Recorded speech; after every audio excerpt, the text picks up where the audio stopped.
Iranian missiles raining down on Israel this morning, injuring over 100 people in the south. This as President Trump issues an ultimatum to the regime: open the Strait of Hormuz or face total energy obliteration.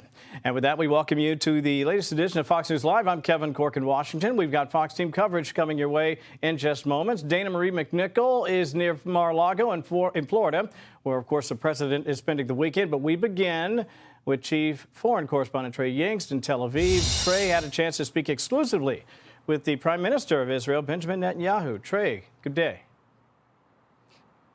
Kevin, good afternoon. A lot of developments here out of the region as the Israelis are taking more incoming Iranian ballistic missile fire. And overnight, President Trump issuing a new warning to the Iranian regime. He took to Truth Social to say, in part, quote, "If Iran doesn't fully open without threat the Strait of Hormuz within 48 hours from this exact point in time, the United States of America will hit and obliterate their various power plants, starting with the biggest one first. Thank you for your attention to this matter." Now, today at a site where an Iranian missile slammed into a residential area, injuring more than 100 people, I had an opportunity to ask Israel's Prime Minister Benjamin Netanyahu about this statement from President Trump. Overnight, President Trump said that if in 48 hours the Iranians don't open the Strait of Hormuz, that there will be strikes against the power grids in Iran. Will you participate in those strikes, and what do you think should happen next in this campaign? I think President Trump knows exactly what he's doing, and whatever we do together and as far as possible in confidence. The Iranians are continuing their attacks against Israel and regional Gulf countries, but it was an attempt over the weekend that drew international attention. The Diego Garcia base, that's more than 2,000 miles away from Iranian territory, came under threat from Iranian ballistic missiles, an indication the Iranians were not being upfront about the range of their medium-range ballistic missiles. And this led the Israelis to launch new strikes against the Iranian regime, going after many of the ballistic missile storage facilities. They've also, according to IDF officials, taken out 70% of their launchers, but they still have more than 150 of those launchers that they are using to target regional countries and Israel. Now, Israel's former Prime Minister, Naftali Bennett, also spoke with Fox News today to describe what this missile threat looks like for European allies. It's important that Europe now wakes up, understands that America and Israel, with the leadership of President Trump, are preventing a nuclear Iranian nightmare on all of Europe. We're fighting this war to protect them. Now the lie has been revealed. Iran has missiles that can reach Madrid, that can reach Berlin, that can reach Paris. And now they suddenly woke up and understand that they're under an Iranian threat. Madrid, Berlin, Paris, European capitals that could come under Iranian missile threat. And this again speaks to the urgency of why Operation Epic Fury is underway. According to officials that we've talked to, they say the Iranians have the ability to launch these medium-range ballistic missiles, and they still have hundreds in their arsenal. Kevin? Trey, let me ask you, how are things looking on the ground? You mentioned what happened in the south. I'm just curious, how are things looking where you are? How are you getting these sort of typical warnings as you might get on a phone? It's very challenging for the Israeli people right now. There have been multiple rounds of ballistic missiles today alone. And while U.S. Central Command says the amount of missiles being launched by Iran is down by more than 90% from the early days of the conflict, that doesn't speak to the reality in terms of the stockpile that the Iranian regime still has. They have the ability to threaten U.S. troops and allies across the Middle East. And when you see the Diego Garcia base coming under fire, it's an indication that the Iranians have the ability to launch longer-range missiles, and they have been responding each and every day to attacks against their country. When the Israelis went after the South Pars gas field, the Iranians responded with strikes against Qatar's largest gas field. And we saw a similar response after reportedly their nuclear sites were hit over the weekend. And so we expect to continue to see this back and forth. And the question is the direction of the escalation ladder here in the Middle East, and whether or not the Israelis and the Americans are going to be able to find a way to neutralize this threat in short order from the Iranian regime. Kevin? It's a complicated circumstance. Please stay safe, my friend. Trey Yingst for us today in Tel Aviv. Thanks as always. Meantime, the clock is ticking for the regime in Iran. Danamarie McNicholl has more on that 48-hour ultimatum that the president issued yesterday online. She joins us from West Palm Beach, Florida. Danamarie, afternoon. Hi, Kevin. That's right. The president's rhetoric is continuing to intensify on this war. His latest threat, an ultimatum on Iran. He says either reopen the Strait of Hormuz or face those powerful strikes on power plants, as we just heard Trey expand on. Now, the president posted this warning, threatening to obliterate Iran's power plants within 48 hours from this exact time point. Now, Trump posted that at 7:45 Eastern time last night, so the countdown continues to tick towards Monday night. Now, the Strait of Hormuz supplies roughly 1/5 of the world's crude oil, but has been largely limited since the conflict. Now, the president has called NATO allies cowards for not sending warships to help defend the strait. He claims because the U.S. doesn't use the strait, this should be a global effort. Now, this morning, the NATO Secretary General said countries support the U.S., but are still in the planning phase of sending help. European allies and partners all over the world have used the last couple of weeks to make sure that we come together, that they started planning to see what we can do collectively. Back here at home, Trump says tomorrow he will send ICE agents to help security and immigration efforts at airports across America.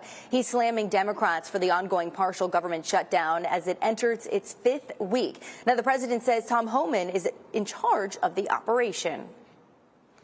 There's a lot of things that TSA does. It doesn't require like specialized training, right?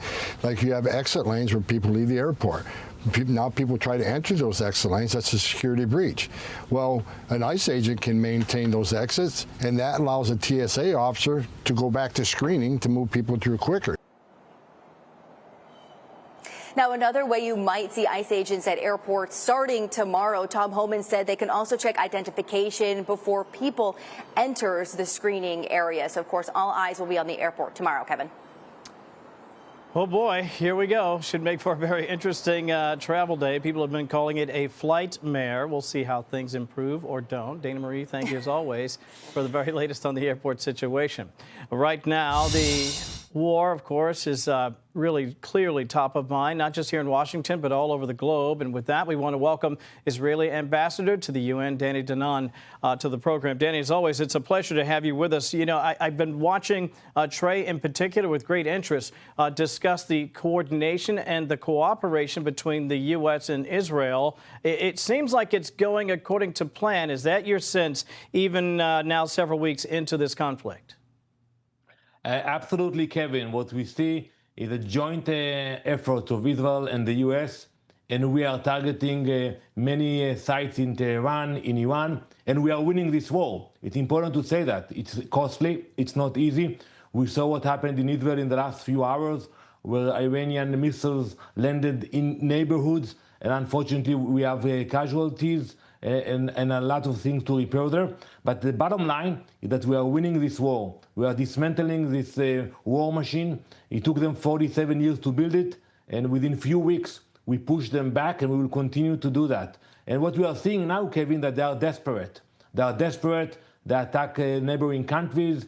They're sending missiles all over, and they are exposing their lives. You know, for many years, they claimed that the ballistic missiles are only for defense, and the reach of those missiles is about 1,000 miles. And what we saw recently, that those missiles can reach actually distances more than 2,000 miles, reach European cities and destinations. So they are revealing those lies, and we will continue to hammer them. Yeah, I'm glad you mentioned that, Mr. Ambassador, because when you look at the map of the reach now, especially as the Iranian regime tried to send missiles toward the base over Diego Garcia, we're talking about thousands of kilometers, far exceeding what they claimed previously. So you're right, flat out, they lied. But I think what's important here is it also puts into really sharp focus the number of European capitals that are now also within the risk distance from Iran. Let me share this. This is from Mark Rutte, NATO General Secretary. He's talking about this debate between our allies in Europe and, of course, the U.S. And again, this sort of tug of war between what they ought to be doing to assist us and what they are doing right now. Listen to this. I know there is a lot of debate in the US and in Europe whether this campaign of the president against Iran was necessary. And let me tell you, it is.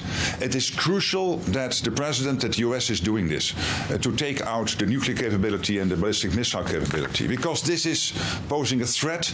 It is an existential threat to Israel. It is a threat to the region. It is a threat to Europe, to the whole world.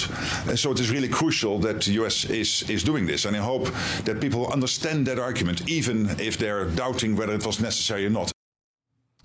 Well, Mr. Ambassador, one would certainly make the argument that the Secretary General gets it. The better question, however, at this hour is, do you think leaders in Europe get it as well? Unfortunately not. You know, they have to wake up. The European people should wake up and demand answers from their leaders. You know, they choose to speak with the Iranian, to ignore the reality. Those ballistic missiles can now reach Europe, period. And they will get to Europe when the Iranians will decide the time will come. The same way they attacked the Gulf countries, they can and they will attack European countries. And, you know, it's not all of them. You know, Chancellor Merz from Germany said it very clear that Israel is doing the dirty work for the entire world. And today it's not only Israel. It's Israel and the United States, under the leadership of President Trump, is actually making Europe safer. But they should take part of it. They should contribute to this effort. You know, by avoiding reality, it's not going to help them.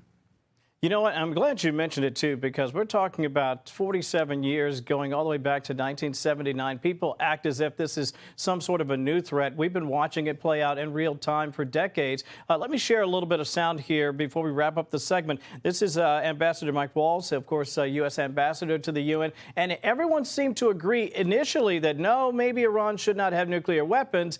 But now that the action is finally taking place to eliminate that threat, for some strange reason, a lot of folks in Europe, at least the leadership in that continent, seem to sort of want to sit back and let other people do the heavy lifting. Listen to this, get your thoughts to wrap us up.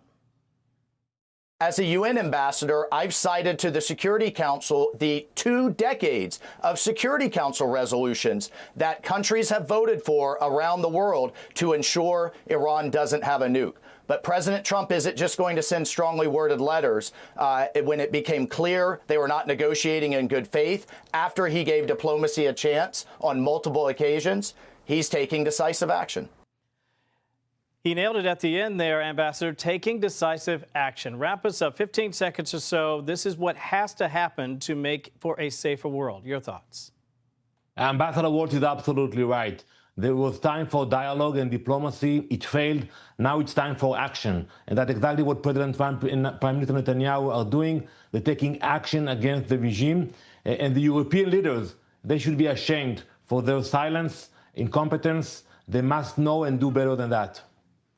A lot of Americans feel very strongly that they don't want war. They don't want to be involved. The administration feels even more strongly that it's high time that they make the world safer, and that means removing the threat. Ambassador Danny Danon, thank you so much for your time today. We appreciate it.